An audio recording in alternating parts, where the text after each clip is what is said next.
하나님의 말씀은 살아있고 활력이 있어 좌우의 날선 어떤 검보다도 예리하여 혼과 영과 및 관절과 골수를 찔러 쪼개기까지 하며 또 마음의 생각과 뜻을 판단하나니 지으신 것이 하나도 그 앞에 나타나지 않음이 없고 우리의 결산을 받으실 이의 눈앞에 만물이 벌거벗은 것 같이 드러나느니라. 아멘. 몇 년 전에 그 노회 목사님들이 모인 가운데 어떤 목사님이 음식 얘기가 나왔는데 고향에 가면 잔치 칼국수 집이 너무 유명하다 이런 얘기를 하는 걸 듣고 제가 우리 교육자들 같이 한번 먹으러 가야 되겠다 이렇게 생각하고 있었는데 작년 WIC 대회 일산 킨텍스에서 마치고 오는 길에 저희 가족들이 일단 우리 가서 먼저 먹어보고 말씀명 교육자 오자 이러면서 갔더랬어요. 가니까 얼마나 막 차들이 주차 안내한 사람도 많고 여름에 한창 8월 첫 주니까 더울 때 아닙니까? 그런데 가서 먹으니까 그냥 국수예요. 뜨거운 국수에 저는 그 김치 신 걸 먹지 않는데 신김치를 내놔서 내가 삶아도 이보다 잘 삶을 수 있는데 하면서 굉장히 실망을 하고 교육자들이 왔으면 욕을 엄청 먹을 뻔했다 이렇게 생각하고 다시는 내가 이 집에는 안 온다 이렇게 생각하고 왔었어요. 그런데 그 국수 한 그릇 먹기 위해서 얼마나 차들이 거기 많이 오는지 그런 현상이 있었어요. 영종도에 제가 오래전에 기억이 나는데요. 황해칼국수라고 있어가지고 거기 먹으러 가니까 이 표를 내주고 한 2시간 기다려야 먹고 이렇게 했었거든요. 근데 이제 1호점, 2호점 그 옆에 또 이렇게 내게 돼서 그렇게 기다리진 않아도 되는데, 한 달 전쯤에 어떤 권사님이 교육자들 식사하라고 봉투를 하나 주셨어요. 그래서 지난 주일 예배 다 마치고 우리 교육자들 어떤 권사님이 식사비를 줬으니까 칼국수 먹으러 가자. 영종도에 갔더랬어요. 갔는데 먼저 도착한 봉고차에 도착한 우리 교육자들이 재료가 다 떨어져서 오늘 더 이상 손님을 안 받는다고 이미 표 받은 사람만 들어가고 나머지 사람 못 들어간다. 그러면 거기 다 도착했는데 다시 올 수도 없었어. 그 옆집에 아무 데나 가서 먹자. 이래가 그 옆집에 들어갔었어요. 갔는데 이 집에 이제 황해칼국수 이 집에 더 이상 손님 못 받으니까 옆집에 손님 또 많이 들어왔는 거예요. 어쨌든 옆집에서 먹고 나오면서 계산을 하면서 제가 그 카운터에 앉아있는 사람 보고 물어봤어요. 예수 믿냐 하니까 뭐 교회 다닌다 그래서 뭐 자료를 좀 주고 이렇게 했는데요. 우리는 사실 옆집에 저 집에 먹으러 왔는데 저 집에 재료가 다 떨어졌고 오늘 더 이상 손님 안 받는다 해서 이 집에 오게 됐다. 저 집이 너무 유명한 집인데 저 집을 능가하는 방법인데 뭔지 아냐 이러니까 뭐예요 이렇게 물어요 제가. 그래서 저 옆집보다 더 맛있게 하면 이 집에 잘 되는 것이다 하니까 그렇겠죠. 그래서 저 옆집에 국수를 갖다 놓고 연구해가지고 이 집에 더 맛있게 해라. 그러면 아마 이 집이 더 잘 될 것이다 하니까 알겠습니다. 이렇게 얘기하더라고요.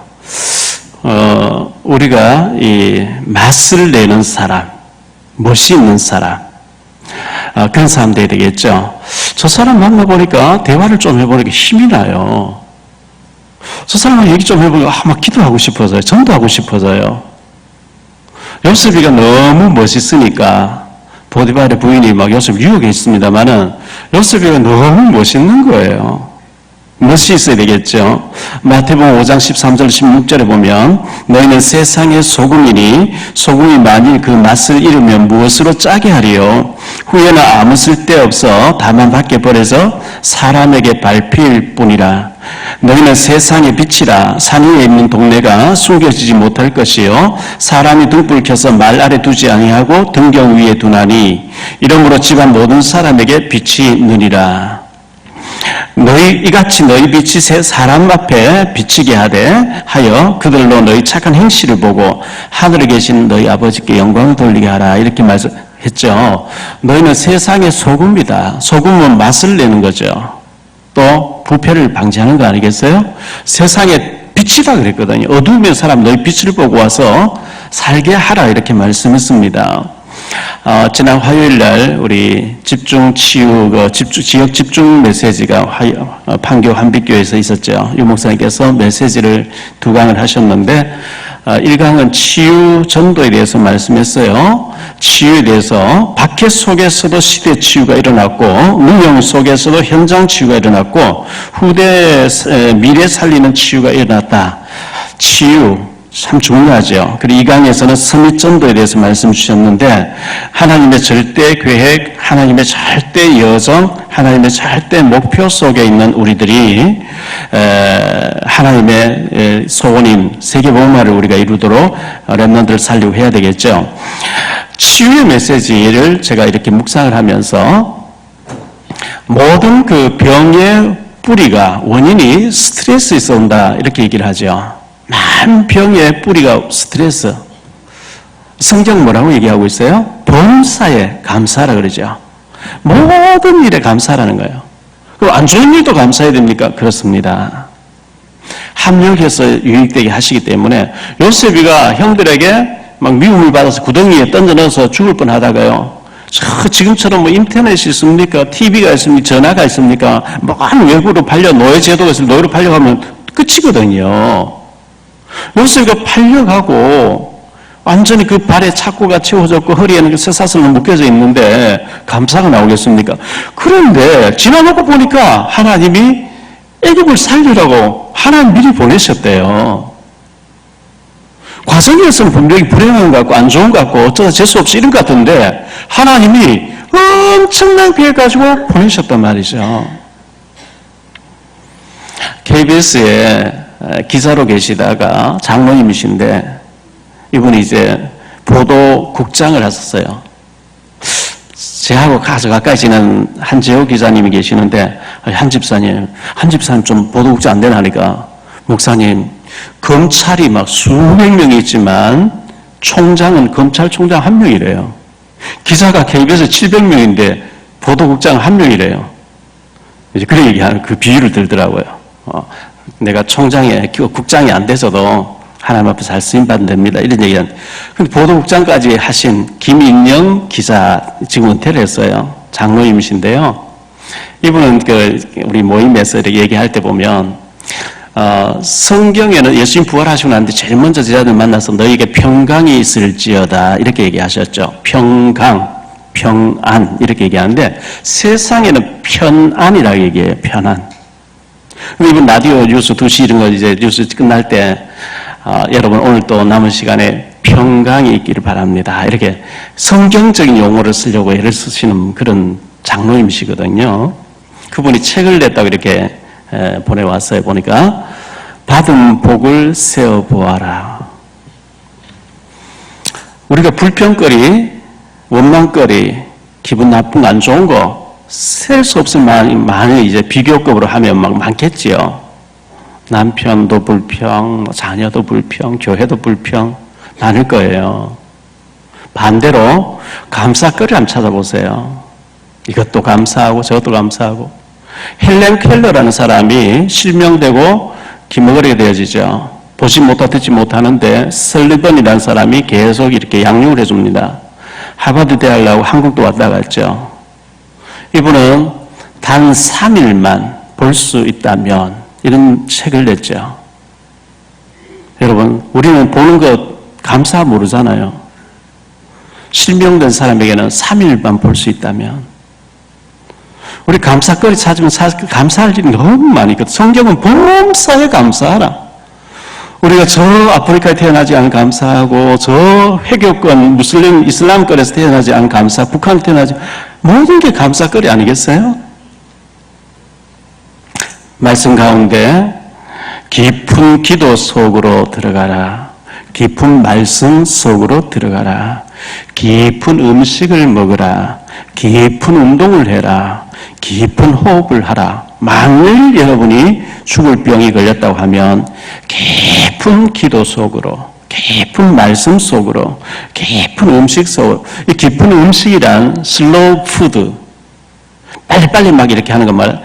오래 슬로우 이제 깊은 음식이 그리 좋다는 몸이에요. 깊은 운동, 깊은 호흡. 이 암세포는 저산소, 저체질에서 오기 때문에 몸을 뜨겁게 하고 깊은 호흡할 때 굉장한 치유가 일어난다. 이런 말씀을 받았습니다.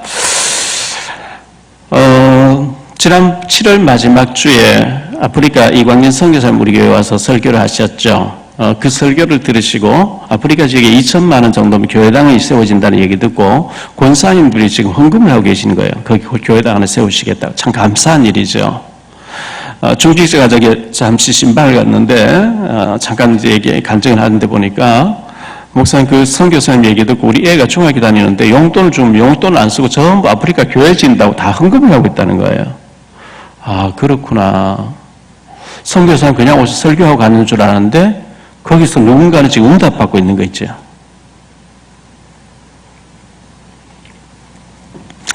이번 주에 선교지를 잠깐 다녀오게 됐는데 제가 책을 읽은 게 있어요.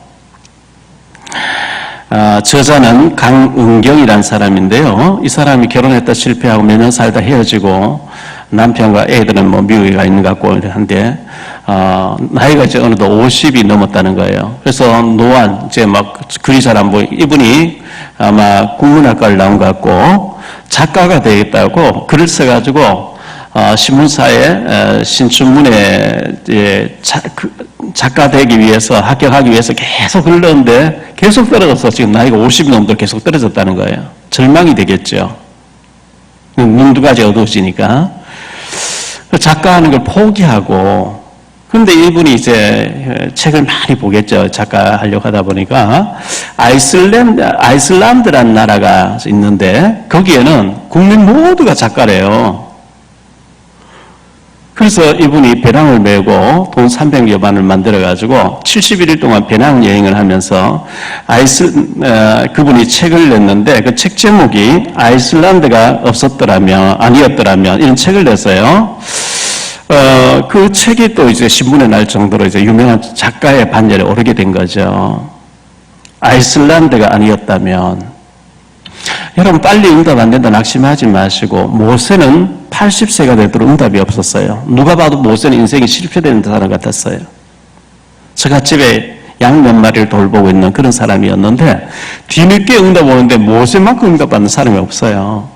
어마어마하게 응답받았죠. 그 아이슬란드라는 나라가 제가 인터넷 찾아보니까 31만 밖에 인구가 없어요. 조그만 나라예요. 근데 그곳에는 실패를 찬양한 나라라는 거예요. 실패가 아니다. 기회 되시면 책 하나 사서 읽어보는 것도 여러분 인생에 도움이 되지 않겠나 생각합니다. 치유 메시지를 받고 제가 선교지에 가서 우리 선교지에 있는 자매 한 사람이 팔려와서 결혼 실패하고 또 이렇게 만나서 어려움 중에 있는 자매인데 제가 딱 봤을 때 저 자매는 말씀을 사모하네. 제자가 되겠구나. 그래서 매일 이제 메시지를 주고 성경 어디를 읽어라 하면 그걸 아예 노트에 다 적어보라요. 이렇게 말씀으로 계속 이렇게 하는 가운데 이 자매가 제자를 예비된 사람 찾아봐라 했더니 찾았다고 제보고 복음 들고 가자 해서 갔더랬거든요.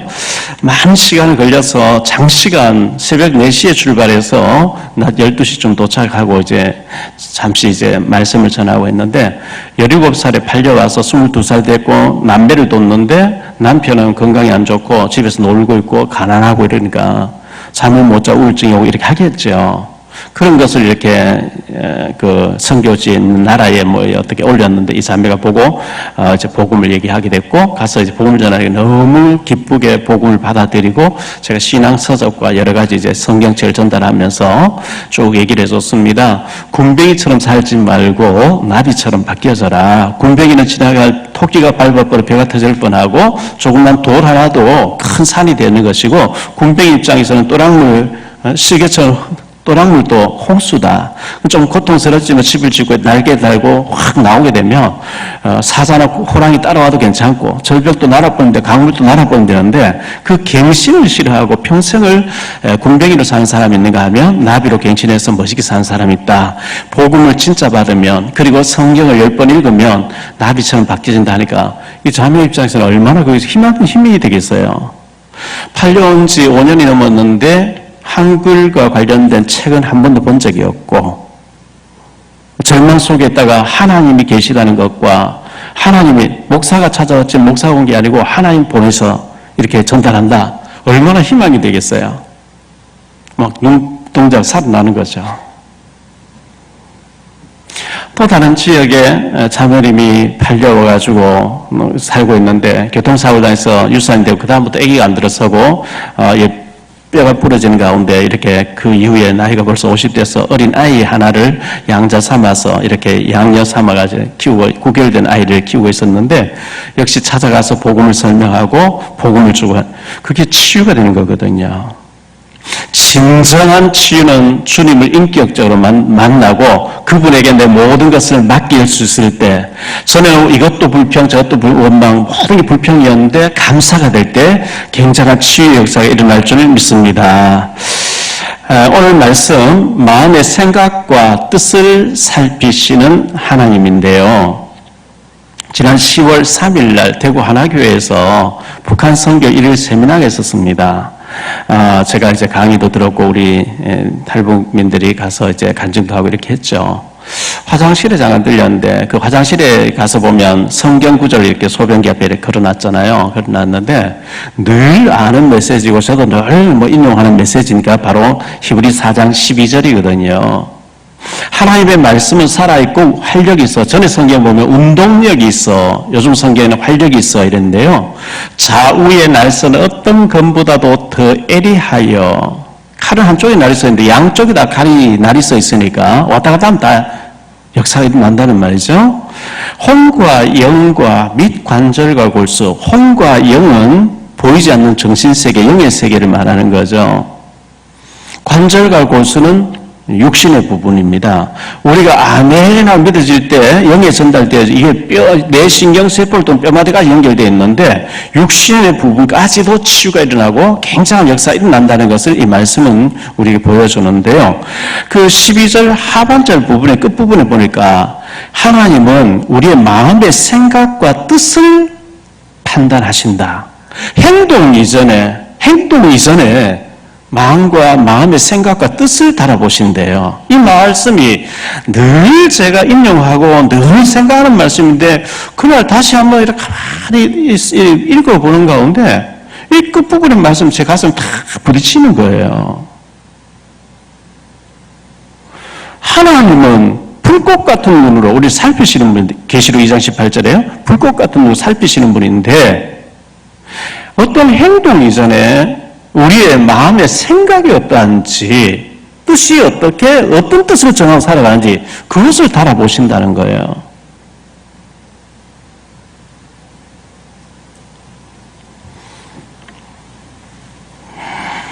그래서 영적인 상태가 중요합니다.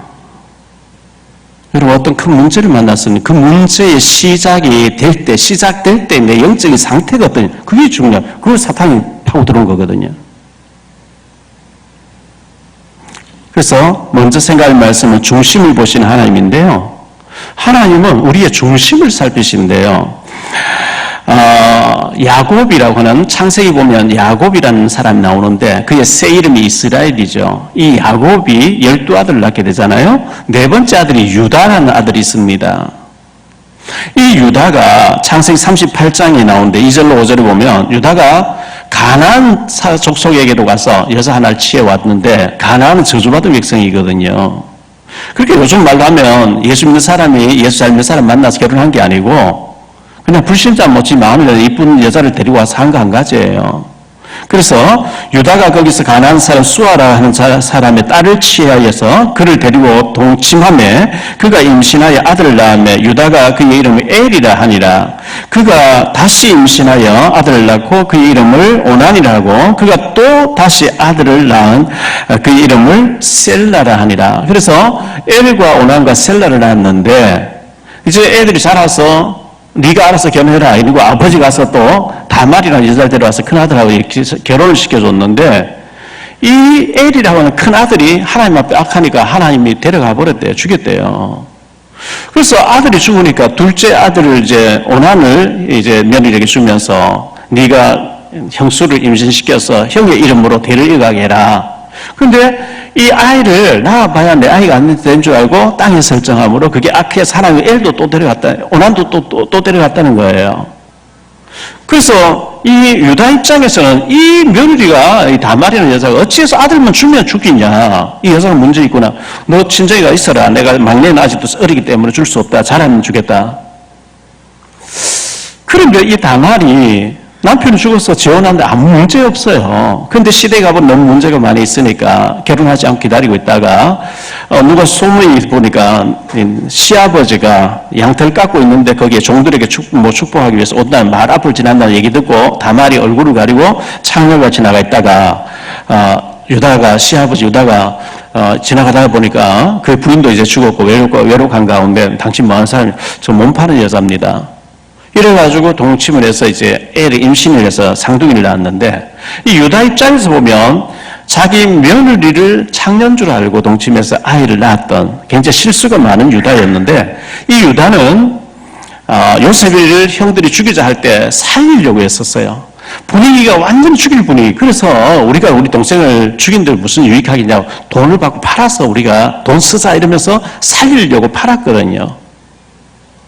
그리고 요셉이가 총리가 있는데 총리가 요셉인 줄 모르고 식량 사왔는데 너희가 다음에 올 때는 너희 막내를 데려오지 않으면 내 얼굴 보지 못하리라. 야곱은 요셉이도 없어졌고 막내 베냐민을 데려가야 된다니까 못 준다. 그때 유다가 내가 책임지고 데려가서 식량 사오겠으면 만일 내가 베냐민을 책임지고 못 데리고 나를 죽이십시오 하면서 데리고 왔는데 요셉 베냐민 자리에 은자를 넣어놓고 은자를 훔쳐갔다 하면서 종으로 옆에 두려고 하니까 이 유다가 가서 나를 종 삼으시고 이 아이의 생명과 우리 아버지 생명이 같이 연결되어 있기 때문에 아이가 안 보이면 아버지 바로 죽으니까 돌려주고 나를 종으로 삼으십시오. 이 유다는 그 중심이 항상 가족을 살리려고 했었어요. 그래서 왕지파가 되어지죠. 항상 살리려고 하는 사람과 항상 죽이려고 하는 사람이 있어요. 야곱의 12아들 중에 둘째 아들이 시므온 죽이려고 합니다. 요셉을 죽이려고 했었고요. 그 여동생 디나가 강간당했을 때 할례 박혀놓고 막 칼로 다 죽이는 일에 앞장섰던, 그래서 창세기 49장에 보면 이 시므온은 저주한다 5절 6절에 그렇게 나오죠.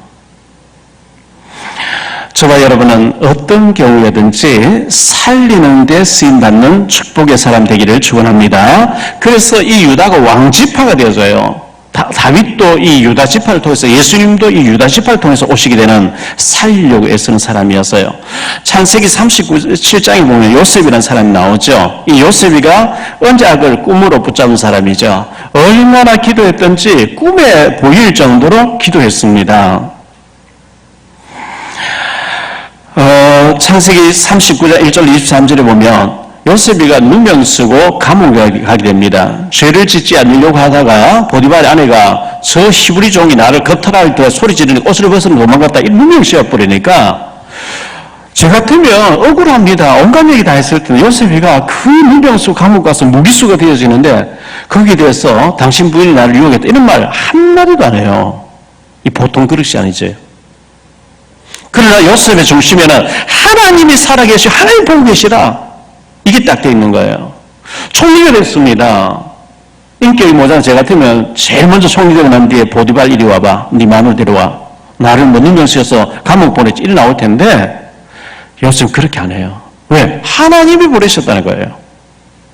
그 형들을 만나서 형들 무릎 쫙 꿇었어요. 창세기 45장 1절 8절에 보면 특히 5절에 보면 형님들이 나를 요셉한 게 아니고 하나님이 나를 형님들 통해서 이곳에 보냈습니다. 이리 나오는 거예요. 내가 형님들의 자녀들 다 책임지겠다고 이리 나오거든요. 이게 인격이 보통 그릇이 아니죠. 모세라는 사람이 있는데요. 민수기 12장에 보면 모세가 그의 본부인 십보라를 두고 구스 여자, 흑인 여자를 첩으로 취했다 그랬어요. 이러니까 그의 형 아론과 그의 누나 미리암이 막 모세를 비방했어요. 여호와께서 모세와 말했냐? 우리도 선자가 아니냐? 그때 그의 누나 미리암에게 나병이 확 발해요. 하나님께서 이렇게 말씀하셔요. 너희가 내 종 모세 비방하기를 어찌 두려워하지 않느냐?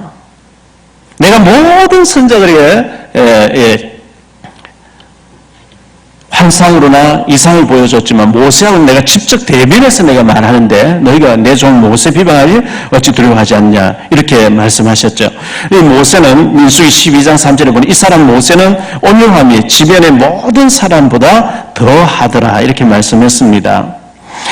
다윗이라는 인물이 있었는데요. 사무엘이 사울 왕이 막 하나님 뜻대로 안 사니까 너무 슬퍼서 하나님 앞 기도하니까 내가 사울을 버리고 내가 이세의 아들 중에서 내가 택해놓은 종이 있으니까 너 기름병을 가지고 와서 이세의 아들을 잔치에 불러가지고 내가 지명한 사람에게 기름 부어서 왕이 된다고 해라.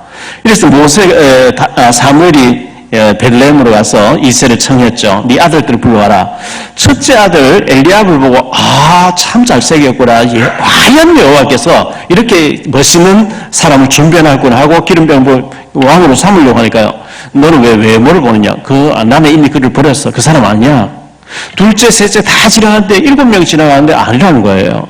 그래서 이 다윗이 이세 보고 이 아들들이 너희 아들이 이 아이들밖에 없냐 하니까 막내가 하나 있는데 어리고 뭐 들판에 지금 양을 치고 빨리 오라 해요. 이 다윗이 또 오는데 이 다윗이 내가 택한 사람에게 너 기름을 부어라.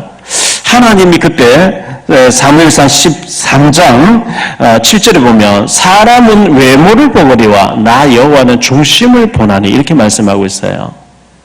하나님 우리의 생긴 모습, 배경, 실력, 능력, 자격증 이런 걸 안 보시고 하나님은 이 다윗이라고 하는 막내 그 중심을 보시고 그를 왕으로 삼는 거 있지요. 사무엘하 6장에 보면 아비나답이라는 사람이 언약궤를 20년 동안 자기 집에 모시죠. 그의 아들 우사가 언약궤를 돌보는데 언약궤를 메고 갈 때 소들이 뛰니까 그 언약궤를 붙잡았는데 즉사하죠. 20년 동안 언약궤를 돌보는 사람이 망해버리는데 오벳 에돔이라는 사람은 석 달 동안 언약궤를 돌보고 굉장히 축복받는 장면이 소개되고 있습니다. 하나님은 왜 그러냐 하니까 중심을 보시는 하나님이기 때문에 그렇습니다. 다윗의 부인이 9명이었습니다. 그리고 후궁들이 많이 있었다 이렇게 성경에 기록되어 있는데요. 그 9명의 부인들 가운데 8번째가 바세바입니다. 우리아를 전쟁터 내보내 죽게 했고 바세바. 그런데 하나님이 이 많은 여자들 중에 이 바세바가 낳은 아들 솔로몬을 왕으로 삼는 거 있죠. 왜 그러느냐? 하나님은 많은 사람 중에 그 중심을 보시고 축복하신다는 거예요. 중심을 보시는 하나님 앞에 저와 여러분이 늘 우리 자신을 하나님 앞에 비춰보시기를 바랍니다. 두 번째로 마음과 생각이 중요하다고 이렇게 말씀하고 있습니다. 우리가요 말하는 것이 전부 뇌에 전달된다는데 뇌에 각인이 된다는 거, 입력된다는 거예요. 말하는 거, 듣는 거, 찬양 부르는 거 아무 생각 없이 부르는 거 전부 그게 뇌에 입력이 돼요. 그리고 마음에 생각하는 것들이 영혼에 각인된다는 거예요. 각인됩니다. 이 각인된 것들이 결정적인 순간에 말로 표현돼요. 이 말은 그냥 내뱉는 아니요. 전부 각인된 것이 나오는 거예요. 그래서 중요한 거예요. 민수기 14장에서 여호수아 갈렙은 하나님 다 준비해놨다 하지 않냐. 들어가면 다 주시는 거 아니냐. 믿음으로 가자 이렇게 나오는데 나머지 10명과 모든 백성들 안 된다. 하나님이라도 안 된다. 못 간다. 왜? 그렇게 입력이 돼 있어요, 이게요. 뇌 속에, 영혼 속에 입력된 게 표출되는 거예요. 그게 우리 인생을 좌우합니다. 그래서 무엇을 자꾸 듣느냐 중요합니다. 무엇을 자꾸 생각하느냐 중요합니다. 이거 전부 각인되고 입력돼서 인생 결정적인 순간에 좌우를 선택할 때 결정이 되어버리기 때문에 그렇습니다. 이 생각이 영혼에 각인된단 말이죠. 마태복음 12장 33절로 35절에 예수님 말씀입니다. 나무도 좋고 열매도 좋다든지 나무도 좋지 않고 열매도 좋지 않다든지 하라. 그 열매로 그 나무를 아느니라.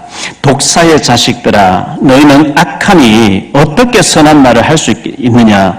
이는 마음에 가득한 것을 입으로 말함이라. 선한 사람은 그 산 선에서 선한 것을 내고 악한 사람은 그 산 악에서 악한 것을 내느니라. 결국은 사이인 것이 나온다는 이렇게 예수님도 표현을 하셨어요. 히브리서 12장 15절에 보면 쓴뿌리, 뿌리라는 말이 나와. 쓴뿌리. 여러분, 나무가 있는데 밖으로 표현되는 열매나 가지나 이것도 중요하지만 뿌리가 썩으면 나무가 죽겠죠. 보이지 않는 뿌리가 쓴 뿌리가 돼 있으니까 쓴 열매가 나오는 거예요. 우리의 각인된 부분이 쓴 것, 안 좋은 것, 상처, 기름자 이런 것으로 딱 각인되어 있으니까 표현이 전부 이제 안 좋은 걸 나오는 거예요. 왜? 각인이 그렇게 되어 있으니까요.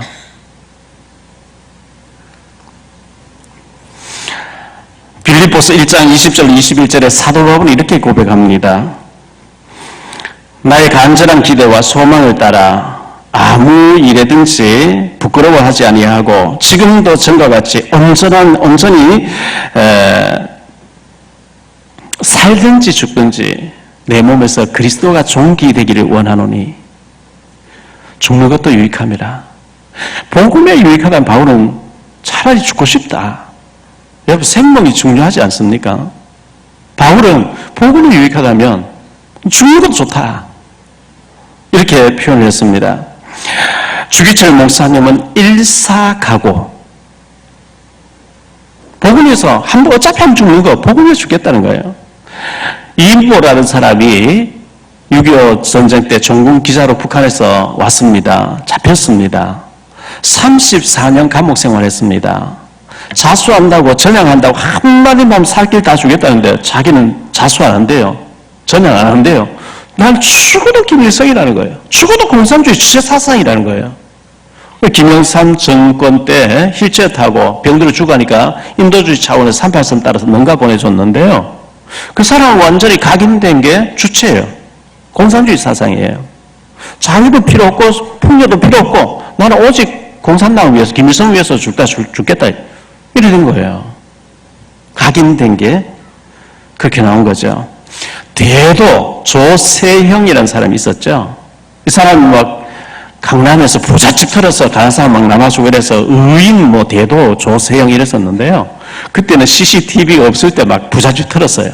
지금 CCTV 다 있으니까 그게 통하지 않죠. 이분 보니까 지금 나이가 80 다 돼 가는데 감옥에서 나오면 또 훔쳐. 감옥 일본 가서 이렇게 예수 믿는다고 해서 일본에 간증하러 가서 또 막 훔치다 들키고 왜 그렇죠? 그 사람에게는 도둑질이라는 게 각인이 돼서 그래요.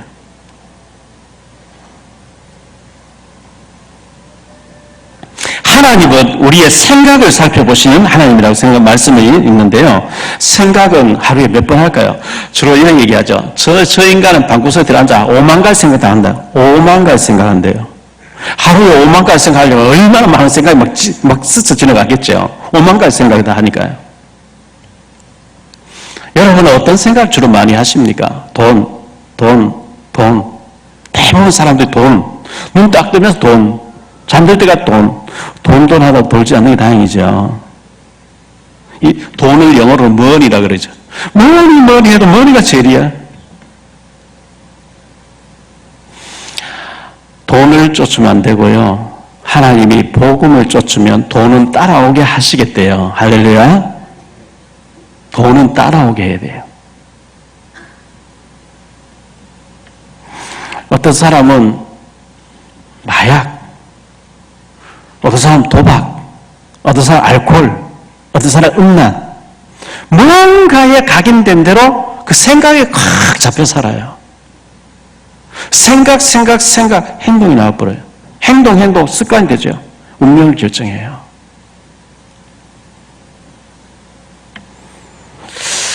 베드로후서 2장 8절 9절에 보니까요.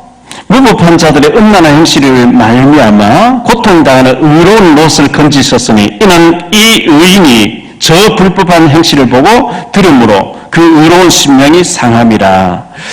아브라함 조카 롯이 소돔 고모라 사는데 너무너무 사람들, 그 당시에 사람들 동성애를 많이 하고 타락하고 방탕하는 걸 보고 마음 아파했는데 하나님은 의인 롯이라. 그 소돔 고모라 멸망시켜 롯을 건져내셨다 이렇게 말씀하고 있거든요. 마음 아파했는데 의인 롯이래요. 창세기 6장 5절에 여호와께서 사람의 죄악이 세상에 가득함과 그의 마음으로 생각하는 모든 계획이 항상 악할 뿐임을 보시고, 생각이 항상 부패이고 악하야. 하나님께서 안 되겠다, 홍수로 쓸어버려야 되겠구나 이렇게 결정하신 거예요. 빌립보서 4장 6절 7절을 보면 아무것도 염려하지 말고 모든 일에 감사함으로 하나님께 아뢰라 이렇게 말씀하죠. 너희 마음과 생각을 하나님이 지키시리라.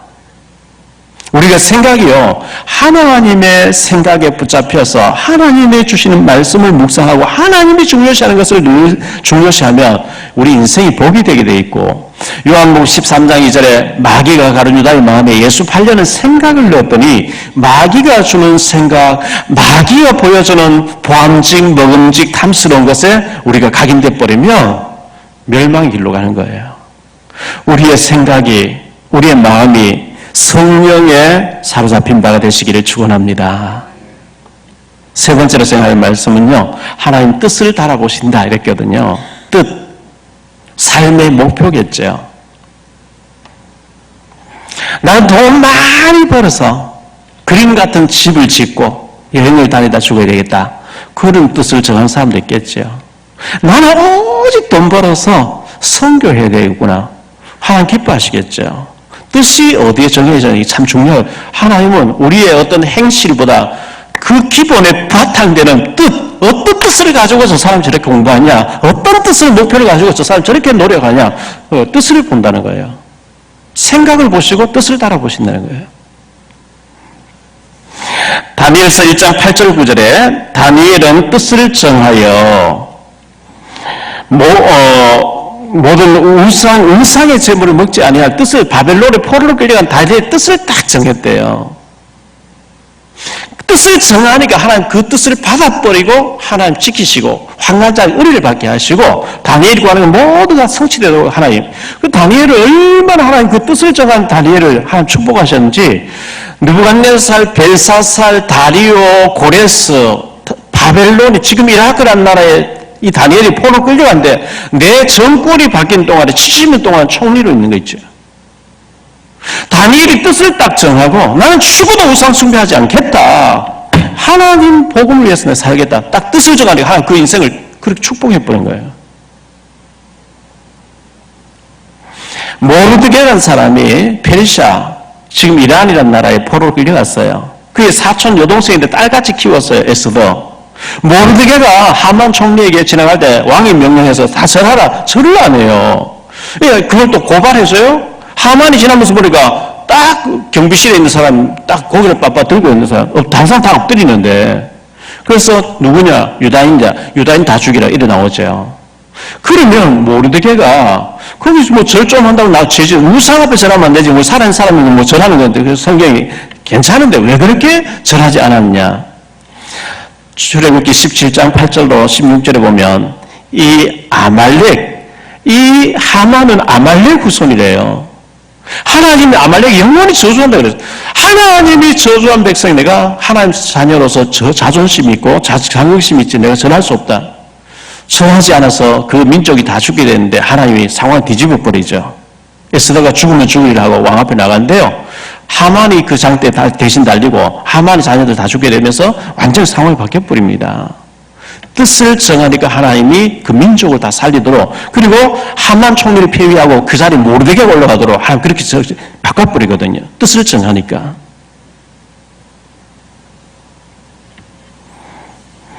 하나님의 절대 계획이 나의 인생 목표가 되게 하시고 나의 인생의 여정이 되게 하옵소서. 하나님 기뻐하시지 않겠어요? 마태복음 6장 10절에 나라가 임하옵시며 주기도문 가운데요, 뜻이, 하나님의 뜻이 땅에서도 내게서도 이루어지게 하옵소서. 마태복음 26장 39절 42절에 보니까요, 예수님께서 십자가 사건 앞두고 그 겟세마네 동산 기도하실 때 요즘 성경에 나의 원대로 마옵시고, 전에 성경에 나의 뜻대로 마옵시고 이렇게 돼 있어요. 나의 뜻대로 마옵시고 아버지의 뜻대로 되게 해 주옵소서. 대부분 사람들이 내 뜻을 정해놓고 아버지 뜻은 그거지만 내 뜻을 이루어주세요, 내 소원을 이루어주세요 이렇게 막 울부짖 기도하는데요, 그게 아니고 내 계획보다 하나님의 계획이 더 커요. 이사야 55장 8절 9절에 하늘이 땅보다 높은 것 같이 네 계획보다 하나님의 계획이 더 크다 그랬어요. 내 원대로 아니고 아버지의 원대로, 내 뜻대로 아니고 하나님의 뜻대로. 할렐루야. 사도행전 21장 13절 14절에 보니까요, 사도 바울이 예루살렘 가면 빌립의 딸들이 막 끈으로 막 묶으면서 이 끈 띠인 자가 예루살렘에 이렇게 묶여지고 재판을 받게 돼 죽게 되니까 가지 말라고 막 붙잡아요. 그런데 하나님은 벌써 로마에서 승하여 되리라. 로마로 가야 된다. 예루살렘에 가고 로마로 가야 된다. 너희가 어찌해서 울어서 내 마음을 아프게 하느냐. 나는 결박당할 뿐만 아니라 죽을 것도 각오했노라니까. 그의 뜻이 분명하면 더 이상 붙잡지 아니하더라. 이런 말씀이 나옵니다.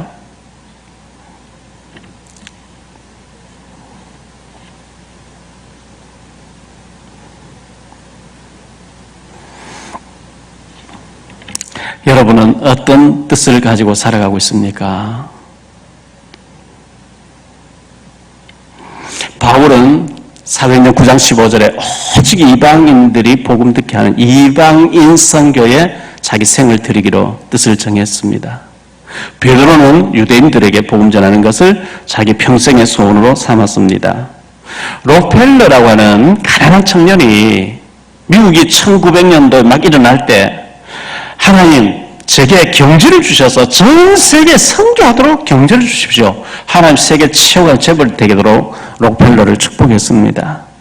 백화점 왕이었던 와나메이커는 주일학교 전도를 위해서 하나님 경제를 주십시오. 백화점 왕이 되게 해서 그 소원을 이루도록 만들어 주셨습니다. 우리는 어떤 뜻을 가지고 살아가고 있습니까? 다니엘서 5장 25절로 27절에 벨사사의 왕이죠. 잔치를 하는데 벽에 손가락이 나와서 글을 씁니다. 아무도 그 글을 읽지도 못하고 해석을 못한 다니엘이 들어가서 글을 읽고 해석을 하지요. 왕이 봤던 저 글씨는 메네 데겔 우바르신이라는 글씨인데 하나님의 저울에 왕을 달아보니까 왕이 아니라고 하나님 폐위시키기로 결정 내렸습니다. 하나님의 저울에 우리를 달아보신대요. 우리가 막 수다 떠는 것도 하나님 달아보시고요. 맞는지 틀린지. 우리가 남을 막 비판하는 것도 하나님 달아보시고. 우리 어떤 행동도 달아보시고 그 행동 이전에 벌써 생각을 달아보시고 뜻을 달아본다는 거예요. 우리가 살다 보면 실수할 수도 있습니다. 부족할 수도 있어요. 그런데 그 생각, 마음의 생각과 그 뜻이, 그 중심이 오직 복음을 위한 삶을 내가 정말 하나님 나라 위해서 헌신하고 싶은 마음으로 내가 하다 실수할 수도 있겠죠. 그 중심이 좋으면 하나님만 실수해도 그걸 축복을 바꿔버린 거예요. 그런데 생각이, 뜻이 남을 후배 파고 죽이려고 하고 그러면 하나님 넌 아니야 이러면 실패되는 거예요. 결론적으로요.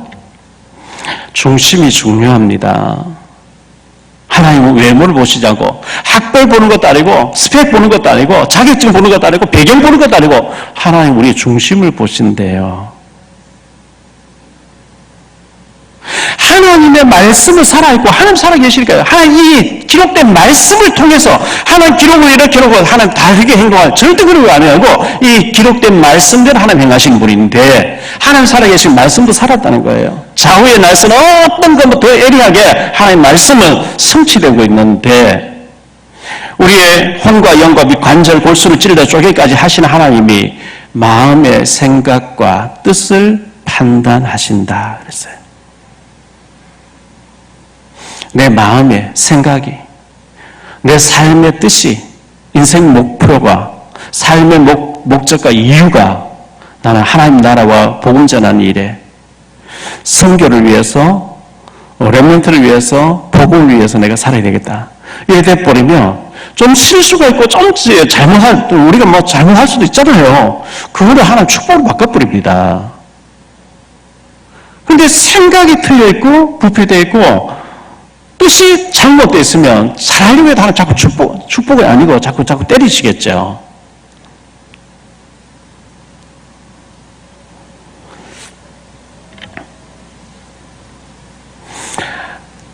마음의 생각 중요합니다. 내가 무엇 때문에 살아야 되겠다. 뜻이 중요합니다.